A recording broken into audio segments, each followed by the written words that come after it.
మన రైతులు బాగుపడాలంటే మన చుట్టుముట్టు టీ చౌక అంటే డబ్బు కాదు, ప్రకృతి సహజ సంపత్తును వాడకుండానే 4 వానలు వస్తే మెట్ట భూముల్లో అవంతకవే పెరిగే పదార్థాలే నిజమైన ఆహార పదార్థాలు. అంటే మన మెట్ట భూమి రైతులు పెంచే నువ్వులు, ఉలవలు, అలసందలు, క్యారెట్, బీట్రూట్,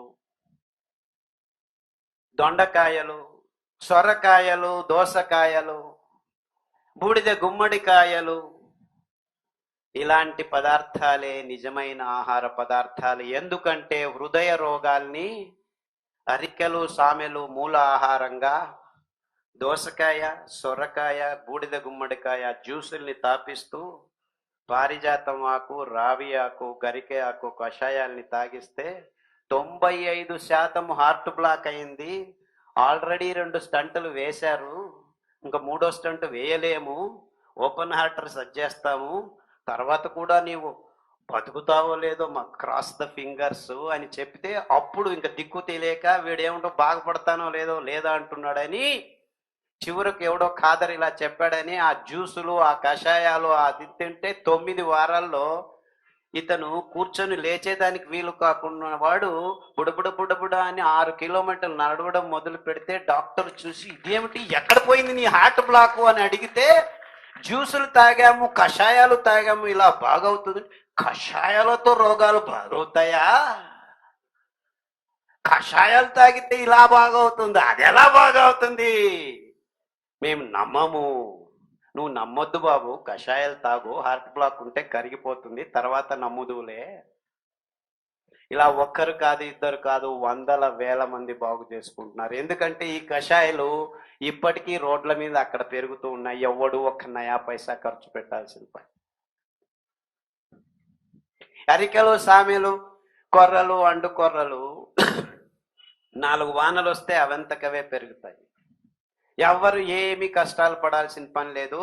పైన మెల్లగా అలా భూమిని దున్నేస్తే చిన్న నాగలితో 1/2 ఇంచు 1 ఇంచు నాగలితో మన ఎద్దులను వాడి భూమి ఎవరు దున్నుతారు? మా దగ్గర పెద్ద పెద్ద ట్రాక్టర్లు ఉన్నాయే, స్కీముల్లో సబ్సిడీలు ఇస్తున్నారు, గవర్నమెంట్ పాలసీలు చేశారు. ఎందుకంటే వాళ్ళు ట్రాక్టర్లు రెడీ చేసి పెట్టుకున్నారు, సూట్ కేసులు ఇచ్చారు. ఇక్కడ అందరి మీద ఈ ట్రాక్టర్లను తోలి ఎద్దులతో ఎందుకరా మీరు దున్నుతారో, డీజిల్ వాడండి అని చెప్పి ట్రాక్టర్లకు సబ్సిడీలు ఇచ్చి మీ దగ్గర నుంచి డబ్బులు వెనక్కి తీసుకుంటూ ఉంటే దిక్కు తోచక రైతు ఆత్మహత్యలు చేసుకుంటున్నాడు. అదే మీరు ఆ ఎద్దును 4 గడ్డి మాచలు అంటే ఆ కొర్రలు, అండు కొర్రలు పెంచిన తర్వాత ధాన్యం మీరు తీసుకోండి, ఆ గడ్డి ఆ ఎద్దుకు వేయండి, అద్భుతంగా తిని మళ్ళా రుజనానికి రెడీ అవుతుంది. ఆ ఎద్దుల్ని దున్నడం తర్వాత పెంచిన వేరుశెనగలు, నువ్వులు, వెర్రి నువ్వుల్ని మీరు గానుగల్లో తిప్పేదానికి ఆ ఎద్దుల్ని రోజుకు 2 గంటలు వాడితే అవి బతుకుతాయి. మనకు అద్భుతమైన వెర్రి నువ్వుల నూనె. వెర్రి నువ్వులు అంటే ఏమిటి అని మీరు అనుకుంటున్నారా? వెర్రి నువ్వుల నూనె తాగితే వెర్రిగా ఆడే మీ వెర్రితనము 6 నెలల్లో మాయమవుతుంది అని నేను ప్రాయోగికంగా చాలా మంది పిచ్చి వాళ్లకు, వెర్రి పట్టిన వాళ్లకు నూనె తాగించి కత్తి చాకు తీసుకొని అమ్మా నాన్నను పొడిచేదానికి వెళ్ళిన సోకాల్డ్ మానసిక వికారాలున్న రోగులకి బాగు చేస్తుంటే, అవునా ఇంత తొందరగా బాగుదా? వెర్రి నువ్వులన పేరే వెర్రి నువ్వులరా, వెర్రి వెళ్ళేదో వెళ్ళిపోతుందని చెప్పారు, దానికే పెద్దవాళ్ళు పెట్టారు. వెర్రి నువ్వులు అంటే ఎలా ఉంటాయి అని అందరూ అడగటం మొదలు పెట్టారు. ఎందుకంటే మీకు అందరికి పిచ్చి పట్టింది కాబట్టి.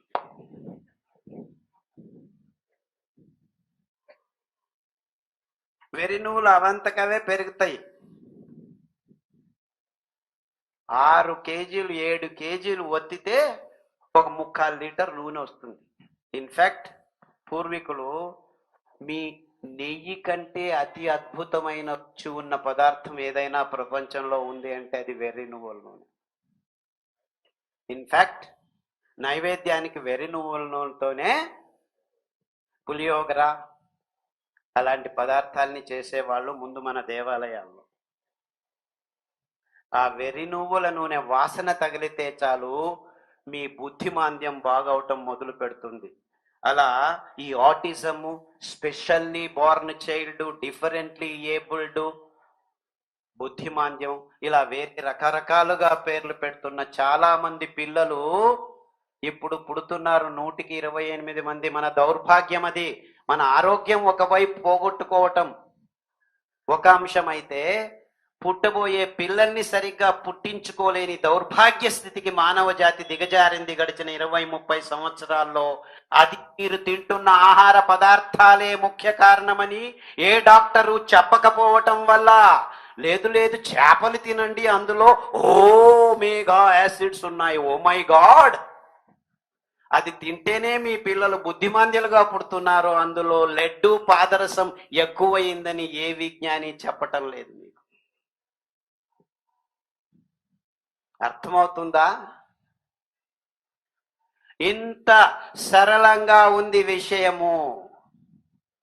సో మీరందరూ నేను ఈ ఎండి, ఈ ఎంఎస్, ఇది చేశాను, అది చేశాను అని అనుకోవచ్చు. కానీ ఈ విషయాలన్నీ మీ పాఠ్యపుస్తకాల్లో ఎవరూ రాయలేదు, ఎవరూ చెప్పలేదు. చెప్పేదానికి ముందుకు రాబోరు. ఎందుకంటే 128 మంది ఎండి, ఎంఎస్ డాక్టర్లు కూడాను డయాబెటిక్ పేషెంట్లుగా ఉన్నారు. వాళ్లకు దిక్కు తెలియట్లేదు ఎలా బయటపడాలో. అర్థమవుతుందా నేను చెప్పేది? అంటే ఇదంతా పెద్ద మోసం జరిగింది గడిచిన 60 సంవత్సరాల్లో. We have all been taken for a ride all over the world. Industrial food culture వచ్చేసింది. అంటే ఆహారాన్ని కేంద్రీకృత వ్యవస్థలో తయారు చేసి అందరికీ సరఫరా చేసే ఒక పెద్ద విధానాన్ని గడిచిన 50 సంవత్సరాల్లో వ్యవస్థితంగా మన మీద రుద్దబడింది. దాని నుంచి బయటపడితేనే మీ ఆరోగ్యం బాగుపడుతుంది, మన రైతులు బాగుపడతారు, మన పల్లెలు బాగుపడతాయి, మన పర్యావరణం బాగుపడుతుంది. ఇదంతా ఒక్క విషయమే, విడివిడిగా లేదు. ఎద్దులు బాగుపడటం, మన రైతులు బాగుపడటం, మన ఆరోగ్యం బాగుపడటం, మన పల్లెలు బాగుపడటం. మన పల్లెలు ఆర్థికంగా నిలదొక్కుకోవాలంటే ఆ మెట్టభూమి రైతులు ఉన్న పల్లెలు పండిస్తున్న పదార్థాలకి గౌరవంతో, భక్తితో కొద్దిగా డబ్బిస్తే వాళ్ళు బతుకుతారు. లేదు మేము అనుదానాలు ఇస్తుంటాము, ఏం చేస్తారు? వాళ్ళందరూ సిటీలకు వచ్చి గేట్ల ముందా కాపర్లు గాను, చిన్న చిన్న పనులు చేసుకునే లేబరర్స్ గాను మారిపోతే మనం దిక్కు తెలియక, సిటీల్లో ఎలా బతకాలో తెలియక ఈ ట్రాఫిక్ లో వద్దాడుకొని పుడుకో అని చెప్తున్నాం. అక్కడి నుంచి ఇక్కడికి వచ్చేదానికి 3 గంటలు, 60 కిలోమీటర్లే. ఇన్నోవా కారు, పెద్ద రోడ్లు, 8 లైన్లు, అయినా 3 గంటలు. అంటే 20 కిలోమీటర్ల కంటే గంటకు దూరం రాలేకపోయాను నేను. ముందు మా ఆవ దగ్గరికి పోతుంది 30 కిలోమీటర్లు, ఎడ్ల బండిలో ఎక్కితే గంటలో వెళ్ళిపోయేవాళ్ళం. ఎడ్ల బండి మేళ, ఇన్నోవా మేళ. అంటే ఇన్నోవా, ఎడ్ల బండి కాదు ఇక్కడ, అందరము ఒకే చోట భూమి కూడడం వల్ల ఈ రోగం తయారైంది, ట్రాఫిక్ అనే రోగం. ఎవడికి వాడు దూరంగా ఉంటే ఈ ఇబ్బందులు ఉండవు. అంటే ఈ నగర జీవనం నిజమైన ఆధునిక పెద్ద రోగం. This is the problem. We are not understanding that we are the reason. మనమే. వ్యవస్థ గబ్బు లేపింది మనల్ని. గబ్బు లేచింది ఎవరు? మనం. ఝుంకా వస్తుంది, నీఫా వచ్చింది, గబిలాల్ని చంపండి అంటున్నాడు. డెంగ్యూ వచ్చింది, దోమల్ని చంపు అంటున్నాడు. పంది రోగం వచ్చింది, పందుల్ని చంపు అంటున్నాడు. రోగం ఎవడికయ్యా వచ్చింది? రోగం ఎవడికి వచ్చింది? నీకో. నువ్వు ఏమి చేయలేకపోతున్నావు, నీకు వస్తుంది రోగం. సో నిన్ను చంపేద్దామా? And this is the solution the modern world is giving you. ఏమంటే చంపేస్తున్నారు. డెంగ్యూ వస్తే చనిపోతున్నారు 195 మంది. Because we have no answer. ఇలాంటి వాటినన్నిటినీ సమగ్రంగా ఆలోచిస్తే మీకు సమాధానాలు, పరిష్కారాలు చాలా సరళంగా ప్రకృతి వైపు చూసినప్పుడు మాత్రమే దొరుకుతాయి.